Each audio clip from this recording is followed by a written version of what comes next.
So ayan po, magandang hapon po sa inyong lahat.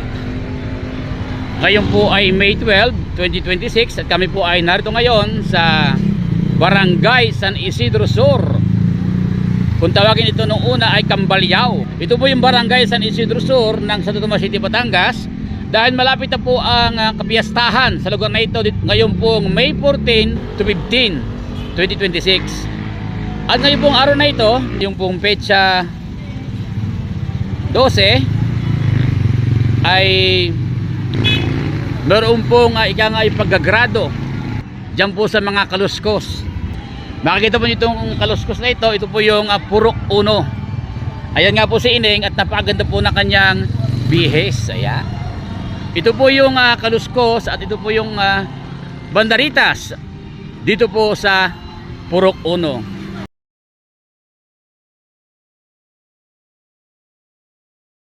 Pagkatapos pa namin nanggaling po doon sa Purok 1 ay kami po ay narito ngayon sa Purok 2. Yan naman po yung kanila pong bandaritas. Yan po yung kanilang kaluskos dito po sa Purok 2. At yan po ay pinag-aaralan at binibisita po ng ating SK chairman at ang ating mga SK councilor dito po sa Barangay San Isidro Sur ng Santo Tomas City, Batangas.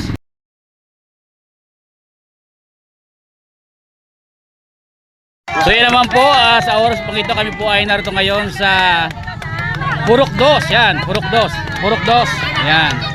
Dalawa po ang entry po ng Purok 2. Dalawa po yung entry. At ito po yung isang entry. Ito po yung isang entry dito po sa kabilang bangbang. Yan. So yan po ang ating po mga manggagawa. Yan. Sila po yung mga gumawa nito, nagpakaabala, nagpakahirap, nagpapagod. Meron naman merienda, no? So yan po, yan. Yan, aray ko raw. So yan po, at makita po ninyo kung gano'n po ikaganda ng isang entry ng Purok 2 dito po sa kabilang bangbang. Ayan.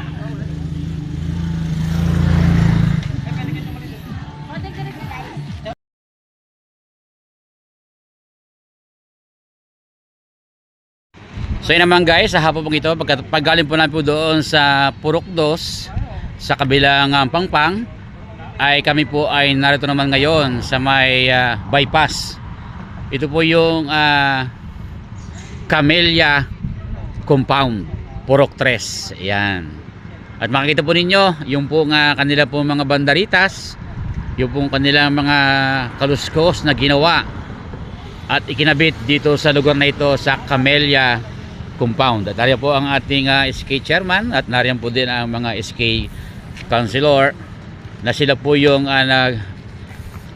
nagbibisita, pinag-aaralan nila kung paano at kung anong grades ang kanilang ibibigay dito po sa kaluskos na ito, dito po sa bandaritas na ito, dito po sa Camellia Compound, Purok 3.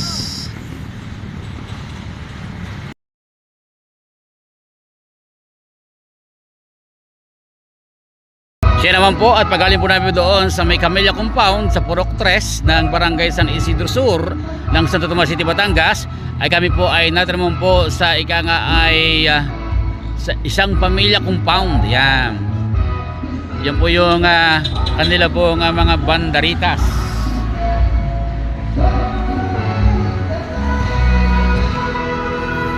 Yan po kanila po mga bandaritas.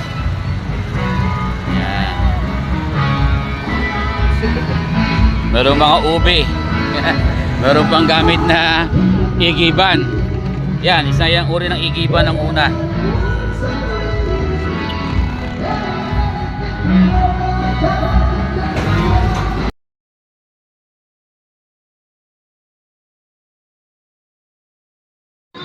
So yan naman po, at sa mga sandali pong ito, nari po ang ating kagalang-galang mahal na kapitan dito po sa Barangay San Isidro Sur ng Santo Tomas City, Batangas. At nari po ang ating pong SK chairman at ang kanyang pong mga SK councilor na narito ngayon upang ay banaagin, upang bisitahin ang kaluskos na ito. Ito po yung entry ng Purok 4. Yan. Purok 4, talagang nagpapatunay na ito ay entry ng Purok 4. Ayan. Wala yung number 4 kundi 4 na sulok ang nariyan. Yan po yung ika nga pinagkaisahan, pinagkahirapan ng mga ika nga ay mga pinagpalang kamay upang ika nga gawin yung kaluskos na yan. Yan. Yan po yung entry ng Purok 4 dito sa may bypass. Yan. Barangay San Isidro Sur ng Santo Tomas City, Batangas. Kayo po ang gumawa nito? Ilan po kayong gumawa niyan? Marami po. Ika nga ay mahirap o maaluwan?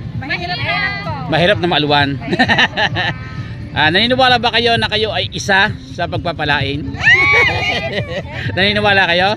Yan. Ika nga ay angkinin natin, no? So anong masasabi nyo ngayon sa inyong ginawa? Worth it ang pagod. Yo, siyempre. Ginawa nyo eh. Purok 4 dito sa may bypass. Ayan. Makikita po ninyo ang kanila po mga ginawa. Talaga namang ang bulaklak ay namumukadkad. Yan po ay gawa sa Wilson.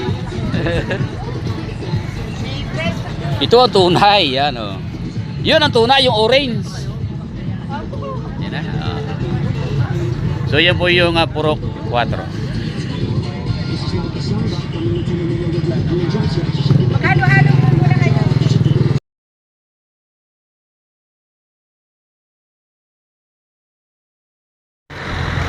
So yan naman po, at pagkatapos po namin umalis po doon sa Purok 4 ng Barangay San Isidro Sur ng Santo Tomas City, Batangas, dahil nga po malapit na po yung kanilang kapiyastahan sa May 14 and 15, 2026. At ito po, kami po ay narito ngayon sa relocation area. Yan. At makikita po ninyo yung kanila pong kaluskos na ginawa, yung kanila mga bandaritas na ginawa, na itinayo at nakadisplay ngayon sa lugar na ito. At yan po, pagmasa po ninyo ang mga nakalagay na dekorasyon sa kaluskos na kanilang ginawa. Meron pang patakot. Yan. Meron patakot, wala namang palayan. Yan ang patakot.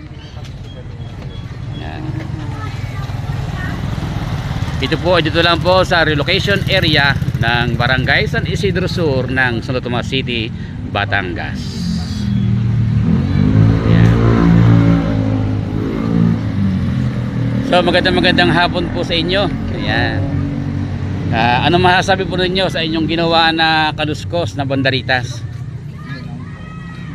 Simple lang po. Maganda ba? Ayan. Malakas po ang kanyang fighting spirit na ikangay sila po ay magwawagi at magtatagumpay. Ayan. Ito po yung kanila pong kaluskos at bandaritas na naandyan. Ito po, dito po sa relocation area ng Barangay San Isidro Sur ng Santo Tomas City, Batangas.